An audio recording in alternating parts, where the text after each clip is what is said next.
بسم اللہ الرحمن الرحیم۔ اے وطن تو سلامت رہے تا قیامت رہے، پاکستان کے ارد گرد جہاں بھی میری آواز گونجے، سب کو میرا سلام۔ شارع دستور، دو بلڈنگیں، دونوں جگہ پر پاکستان تحریک انصاف با مقابلہ پی ڈی ایم، اور جج صاحبان کے سامنے کیس لگے ہوئے تھے۔ دونوں بلڈنگوں کے اندر تھے مختلف ٹائپ کے۔ ایک میں عمران خان صاحب اپنی ضمانتیں کرواتے پھر رہے تھے، ایک میں الیکشن کمیشن صاحب کا کیس جو ہے وہ زیر بحث آیا۔ معاملات اس پر بہت سارے لوگوں نے تمام رپورٹیں آپ کو پہنچائیں، کسی نے تفصیل سے بیان کیا، کسی نے عمران خان صاحب نے کس طرح ضمانتیں لیں، کس طرح ان کی گرفتاریاں ادھر ہوئیں لوگوں کی، کس طرح ان کی گاڑی کے شیشے توڑے گئے، یہ کس طرح فواد چودھری صاحب اور سرکاری وکیل کے درمیان بحث ہوئی۔ پھر معزز عدلیہ نے کہا کہ آپ آرام سے ٹھنڈے ہو جائیں، دونوں بات صرف عدالت سے کی جائے، تلخ کلامی تک بات گئی۔ عمران خان صاحب روسٹم پر آنا چاہتے تھے، انہوں نے چاہا کہ میں اپنی پوائنٹ آف ویو دوں، لیکن معزز عدلیہ نے کہا ہم آپ کا احترام کرتے ہیں، آپ بیٹھیں، آپ کی ضرورت نہیں، آپ کے وکیل بات کر رہے ہیں۔ اس کے علاوہ پھر معزز عدلیہ نے ہی سوال کیا کہ پاکستان تحریک انصاف کے چیئرمین اور ایکس پرائم منسٹر صاحب کی سیکیورٹی جو ہے اس پر کس کے حکم کے تحت واپس لی گئی یا کم کی گئی۔ یہ سوال کا جواب انہوں نے کل مانگا جی۔ اب وزارت داخلہ اس کے متعلق جو جواب دے گی، اس پر معزز عدلیہ کیا فیصلہ کرے گی وہ کل آنے والے دن میں، مطلب کہ کل میں کہہ رہا ہوں جی، آج کے دن پتہ چلے گا جب معزز عدلیہ کھلے گی۔ اسی طرح باقی معاملات کچھ اور گرفتاریاں یہ وہ ہوئے، یعنی جتنے آدمی چھوڑے جاتے ہیں اس سے زیادہ پکڑ لیے جاتے ہیں۔ تقریباً 3500 3200 4000 پاکستان تحریک انصاف کے کارکن دونوں صوبوں سے اس وقت گرفتار ہے، جو آج معزز عدلیہ کے اندر گئے۔ اگر زیادہ لوگ جاتے ہیں تب بھی اعتراض کرتے ہیں، اگر کم جاتے ہیں تو پھر ان کو جناب گرفتار کر کے پریزنر وینوں میں ڈالا جاتا۔ آج عمران خان صاحب کا فوٹوگرافر وہ بھی گرفتار کر لیا گیا۔ اس طرح بہت سارے لوگ گرفتار کیے گئے، اور عمران خان صاحب افسوسناک واقعہ جو ہے وہ یہ ہوا جی کہ گاڑی بلٹ پروف گاڑی کا شیشہ توڑ دی گئے۔ اب اس پر ڈنڈے کس نے بٹھائے، وہ پولیس والے تھے، وہ نامعلوم افراد تھے، یا گلو بٹ تھے، جو بھی وہ ان کو کہہ رہے ہیں آپ۔ اس کے بعد عمران خان صاحب کو ضمانت ملی، وہ وہاں سے واپس آ گئے۔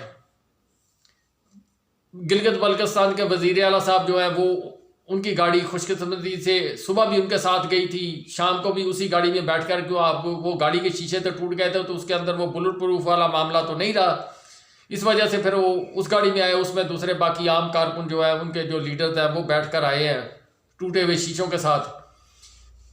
دوسری طرف جو اہم سماعت ہے وہ ہوئی ہے جی سپریم کورٹ کے اندر، وہ ہوئی ہے جی پاکستان تحریک انصاف نے درخواست دی تھی کہ الیکشن کمیشن صاحب نے اپنے آئینی حقوق سے تجاوز اختیار کرتے ہوئے الیکشن کی ڈیٹ کو آگے کیا گیا۔ پہلے یہ فیصلہ نہیں ہو رہا تھا جی، پہلے کہہ رہے تھے ہم تاریخ نہیں دے سکتے، یہ ہمارا استحقاق نہیں ہے، ہم شیڈول دے سکتے ہیں، یہ بیان کیا۔ پھر آپ ذرا پیچھے جائیں تو اس وقت جب معزز عدلیہ، جب عمران خان صاحب 9 اپریل کو جب حکومت ختم ہوئی تھی تو اس وقت فواد چودھری صاحب نے ایک بیان دیا تھا، یا شاید آپ کو یاد ہو کہ جب ہم معزز سپریم کورٹ کے اندر پہنچے تو جب تالا کھولا گیا کمرے کا تو وہاں سے پہلے الیکشن کمشنر صاحب وہاں پہلے پہنچے ہوئے تھے، بند دروازے کے اندر، جیسے ہوا کراس کر جاتی ہے ایسے وہ کیسے گئے ہوں گے اب یہ کسی کو معلوم نہیں ہے کہ پہلے وہ کیسے پہنچ گئے ادھر۔ پچھلے دروازے سے آئے، کھڑکی سے آئے، روشن دان سے آئے، یہ ایک علیحدہ بات ہے جی، لیکن تھے وہ۔ اچھا، اس وقت معزز عدلیہ نے سوال کیا تو انہوں نے کہہ دیا جی کہ ہم 7 سے 8 مہینے الیکشن نہیں کروا سکتے۔ جب اس وقت معزز عدلیہ کو اگر کہہ دیتے کہ ہم تیار ہیں تو جس طرح عمران خان صاحب نے اسمبلیاں توڑ دی تھی اسی طرح وہ جناب الیکشن ہو جانے تھے، لیکن مقاصد پورے نہیں ہونے تھے۔ پھر اس کے بعد یہ حکومت چلتی ہے، اس نے جو کچھ عوام کے ساتھ کیا، جو ملک کے ساتھ کیا، یا جو کچھ ان کے ساتھ ہوا وہ ایک علیحدہ کہانی ہے، اپنی اس صورتحال پہ چلتی ہے۔ کل جو رانا صلاح اللہ صاحب نے سٹیٹمنٹ دی ہے، مریم نواز صاحبہ نے اپنا ایک ٹی وی چینل پر بیان دیا، اسی طرح باقی جو تقریریں کر رہے ہیں اس کے اندر جس قسم کا نیریٹو بیان کیا جا رہا ہے معزز عدلیہ کے خلاف یا ایکس ریٹائرڈ لوگوں کے پر چڑھائی کی جا رہی ہے، عمران خان صاحب پر چڑھائی کی جا رہی ہے۔ اب تو کھلم دشمنی والی بھی بات کہہ دی رانا صاحب نے کہ اب یا ہم ہیں یا یہ ہیں، اب اس سے علیحدہ اور زیادہ کیا آپ کہہ سکتے ہیں. لیکن یہ ساری صورتحال پیدا کیوں ہوئی جی اچانک؟ یعنی اب لگ ایسے رہا جی، اپنا تجزیہ ہے کہ جیسے وہ کہتے ہیں نا میں کمبل کو چھوڑتا ہوں پر کمبل مجھے نہیں چھوڑتا. اب وہ جنہوں نے کمبل خریدا تھا نا جی، وہ ان کے گلے میں پڑا ہوا یہ کمبل، وہ کہہ رہے ہیں جی گلے پڑا ہوا ڈھول بجانا پڑتا ہے، وہ جس طرح وہ بجا رہے ہیں جی، اب ان کو ہی پتہ ہے اب ان کے ساتھ کیا بیت رہی ہے، کیا پاکستانی قوم کے ساتھ بیت رہی ہے. کیوں انہوں نے عمران خان صاحب کے دور میں 4 لانگ مارچ کیے تھے، عوام سے وعدے کیے تھے پیٹرول سستا ہوگا، باقی چیزیں سستی ہوں گی، ڈالر سستا ہوگا، یہ ساری چیزیں انہوں نے وعدہ کی تھے. لیکن تجربہ بھی ان کے پاس بہت تھا، 35 سال کا تجربہ تھا، ایک کے پاس 50 سال کا تجربہ ہے، ایک وہ چھوٹا سا تھا ابھی جھولے میں کھیل رہا تھا جب سے سیاست میں آئے ہیں، دین کے بھی محافظ ہیں، وہ بھی ان کے ساتھ ہیں کچھ اور، یعنی 13 جماعتوں کا مجموعہ اکٹھا ہو کے اب اس میں 13 لوگ ٹاپ کے سیاستدان وہ اکٹھے ہو جائیں تو پاکستان کے اندر لہریں بہریں ہونی چاہیے تھی. لیکن اللہ کے فیصلے کو کوئی ٹال نہیں سکتا، نیتا نال مراداں جنہوں کیا جاندہ جی، یہ کام ہوا جی ان کے ساتھ. اب ان کی نیت اندر سے کیا تھی جس کی وجہ سے ان کو ناکامی ہوئی؟ عوام کو سارا کھیل سمجھ آ گیا کہ پاکستان کے اندر 75 سال ہو گئے پاکستان بنے گے، 2 سے 2.5 سال 3 سال، 2 سے 2.5 سال 3 سال، 75 سال سے یہی مذاق چل رہا ہے. پاکستان کے اندر کوئی عقل مند وزیر اعظم ہی نہیں آیا. یہ بڑی سوچنے والی بات ہے، بڑی گہری بات ہے. کوئی تو مطلب کہ کتنے وزیر اعظم آئے ہیں، کوئی ایک بندہ تو عقل مند ہونا چاہیے تھا. زیرک سیاستدان جن کو بولتے ہیں، تجربہ ہے، چلو مولانا فضل الرحمان صاحب لگا لو، زرداری صاحب لگا لو، لیکن نواز شریف صاحب لگا لو، یہ ساری چیزیں. عمران خان صاحب کو تو چلو یہ ہے نا کہ ان کے متعلق تو سٹیٹمنٹ آئی ہے کہ ملک ڈوب سکتا تھا، ملک کو خطرہ تھا. عمران خان صاحب کے دور میں ترقی ہو رہی تھی، جن کی متعلق تجربہ بھی تھا، جن کے متعلق یہ سوچا جا رہا تھا ان کا تجربہ بھی بہت ہے، وین بھی بہت ہے. ہوا کیا اصل میں؟ جب انہوں نے سبز باغ دکھائے، کچھ یہاں دکھائے، کچھ پیچھے دکھائے، پیچھے والوں نے سوال کیا کہ آپ ہمارے مقاصد پورے کر دیں، گالی کوئی نہیں جی. ادھر جو سوال کیا انہوں نے کہا جی کہ پاکستان کرائسس میں آ جائے گا، جس طرح عمران خان صاحب نے بتایا، شوکت ترین صاحب نے بتایا، کیا آپ ہینڈل کر رہے ہو؟ انہوں نے کہا جی بات ہی کوئی نہیں جی، سعودی عرب کے بادشاہ کے گھر آنا جانا ہمارا جی، کھانا ہم اکٹھا ہی کرتے ہیں، ناشتہ بھی اکٹھا ہی کرتے ہیں. دبئی میں اپنا زرداری صاحب کے بہت آنا جانا جی. اسی طرح چائنا اپنا برادر ملک ہے، ترکی کے ساتھ ہمارے بہت پرانے تعلقات ہیں، افغانستان وہ اس کی اتنی سکت ہی نہیں ہے، ایران کے ساتھ فلاں آدمی کے بڑے تعلقات ہیں. یہ ساری باتیں بتائی گئی جی. ہم وہاں سے اتنے پیسے لے آئیں گے، وہاں سے اتنے لے آئیں گے. آئی ایم ایف کو جس طرح میرے ساکھدار صاحب نے کہا تھا کہ میں ڈکٹیشن نہیں لیتا، آئی ایم ایف ان کے آرڈر کی پابند ہے، جس طرح امریکہ کہتا ہے کہ ڈو مور، ادھر ساکھدار صاحب آئی ایم ایف کو کہتے ہیں ڈو مور، تو وہ جناب مور کر دیتے ہیں، مور. اب یہ جو تھنک ٹینک تھے، کچھ ان کو امریکہ نے لالچ دیا کہ آپ سی پیک سے باہر نکلو تو ہم آپ کو لیے جناب نہریں کھود دیں گے پیسوں کی. جب ادھر سے پیسہ آئے گا سمندر میں ہم ڈالر پھینکتے جائیں گے، آپ صرف مچھلی والا جال لگائیں، پیسے پکڑتے جائیں، ملک میں خرچ کرتے جائیں، لیکن ہمارے کچھ مقاصد ہیں وہ ہمیں پورے کرنے دیے جائیں. اب یہ جو بھی سودا ہوا نہیں ہوا، جس طرح انہوں نے ان کو چکر دیا.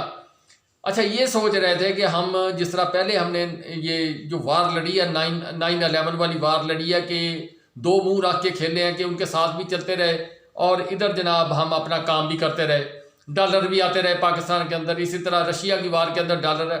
اب ایک بندہ جو جوتے کھا کر گیا ہو، شکست کھا کر گیا ہو، وہ اپنی ناکامی، عقل مند آدمی تو وہی ہوتا ہے جو ایک بل سے ایک دفعہ ڈسا جائے دوبارہ اس میں ہاتھ نہیں ڈالتا. اب یا وہ مطلب کہ کم عقل ہیں یا ہماری سوچ وہاں تک نہیں پہنچی. اب انہوں نے دوبارہ رابطہ کیا تو وہ ساری جو کمزوریاں 2000 ٹریلین روپیہ اپنا جو خرچ کر کے وہ یہاں ضائع کر کے گئے ہیں، اسلحہ ادھر چھوڑ کر گئے ہیں بڑی تعداد میں. آخر اس کے پیچھے کوئی مقصد ہوگا، ورنہ کون اسلحہ چھوڑ کے جاتا جی، اتنا قیمتی اسلحہ. انہوں نے جا کر اپنا وزٹ کیا، اس کو جو نقائص تھے جس کی وجہ سے ناکامی ہوئی، پھر انہوں نے ایک سٹیٹمنٹ دی کہ ISI کی وجہ سے ہمیں شکست ہوئی ہے، یعنی پاکستان ہمارے ساتھ بھی ڈبل گیم کھیلتا رہا. جس طرح یہ PDM کی حکومت اسٹیبلشمنٹ کے ساتھ ڈبل گیم کھیلتی رہی، امریکہ کے ساتھ ڈبل گیم کھیلتی رہی. کچھ اور لوگ بھی تھے جو دونوں طرف ڈبل گیم کھیلتے رہے، کوئی کہتا تھا کوئی گولیاں دیتے ہیں، کوئی ٹافیاں بھی بیچتے ہیں، انہوں نے کاروبار کیا. اچھا یہ سارا نظام پھر انہوں نے بتایا جی کہ ہم گاڑی کا انجن بڑی اچھی طرح باندھ لیتے ہیں، یہ سارے نظام بتائے گئے. تو یہ بیچارے جو سیدھے سادھے لوگ ہیں جن کو صرف پتہ ہے کہ گولی کس طرح مارنی ہے، جنگ کس طرح لڑنی ہے، ملک کا دفاع کس طرح کرنا، ان کو کیا پتہ سیاست کیا چیز، ان کو کیا پتہ. لیکن 75 سال سے سیاست میں وہ ہیں، اسی حساب سے آ رہے ہیں کہ یہ ان کے بغیر چل نہیں سکتے. اچھا یہ سارا نظام ایک علیحدہ کہانی ہے جی. بہرحال کہ جی ہوا یہ اللہ کا کرنا جی کہ جس طرف قدم اٹھایا ناکامی ہوگی. اس کی وجہ تھی پاکستان کو جو ایک نیا بلاک امریکہ کے خلاف بن رہا تھا، پاکستان کو بڑا مقام دیا جا رہا تھا، پاکستان کو فرنٹ لائن پہ رکھا جا رہا تھا کہ پاکستان لیڈ کرے. اب پاکستان کی ایک 75 سال سے عادت ہے کہ جس سے وفا کی اسی کو دھوکہ دیا. یہ پاکستان کی وفا تھی، اسی وفا کے تحت پاکستان نے چائنا کو بھی دھوکہ دیا، رشیا کو بھی دیا، ترکی کو بھی دیا، افغانستان کو بھی دھوکہ دیا. ایران کے ساتھ بھی معاملات اب اتنے اچھے نہیں ہیں جتنے عمران خان صاحب کے دور میں تھے. اب سعودی عرب ایران اکٹھا ہو گیا، چائنا اکٹھا ہو گیا، ترکی ان کی لائن میں آ گیا، باقی اور عراق شام وہ بھی ادھر ہی آ رہے ہیں. چائنا اور جو آہستہ آہستہ اپنے یہ عرب ممالک کے اندر پاؤں پھیلاتا جا رہا ہے. دبئی بھی پاکستان کہہ رہا ہوں چائنا کے بلاک میں چلا گیا. یہ ساری چیزیں ہوئیں اور ہماری قسمت یہ ہے کہ ہمیں وہ ہر طرح سپورٹ کر رہے تھے، ہم لوگ وہاں سے چھوڑ کر چلے گئے.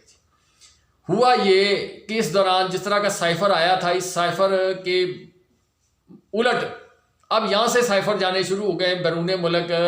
جب سروے کرائے گئے، جب عمران خان صاحب کو 9 اپریل کو نکالا، 10 کو عوام سڑکوں پہ آ گئی، پھر عوام نے ضمنی الیکشنوں کے اندر میسج دیے، 25 مئی کو دیا، 26 نومبر کو دیا. پھر یہ ایک سال سے جس طرح جبر تشدد کرنے کے بعد جس طرح ریزسٹنس اپنی شو کر رہی ہے، جس طرح عدالتوں میں عمران خان صاحب کا دفاع کر رہے ہیں، یا مینار پاکستان کے جلسے ہوئے ہیں یا سروے ہو رہے ہیں، اس میں 75 سے 70 to 75% عمران خان صاحب کا گراف جا رہا ہے. یعنی اگر آپ لگا لیں کہ ایک 100 روپیہ وہ تقسیم کرنا ہے، 13 بندے ایک طرف ہیں، ایک بندہ ایک طرف ہے، 75 روپے ایک کو دینے ہیں، 25 روپے جو 13 بندوں کو دینے ہیں، وہ کیا کریں گے، کس طرح اپنا گزارا کریں گے. بہرحال کہ اچھا کر رہے ہیں جی گزارا. یہ ساری چیزیں جب ان کے ہاتھ سے نکلی، اس دوران جو سروے تھے، عوام کا رد عمل تھا، عمران خان صاحب کا انٹرنیشنل میڈیا پر ایک دم یلغار کرنا، انٹرویو دینا، گلی گلی. اب جس طرح ہم اپنا میڈیا دیکھتے ہیں وہاں گورا لوگ بھی دیکھتے ہیں، اور کالا صاحب نہیں دیکھتا کیوں، ہماری انگریزی نہیں آتی.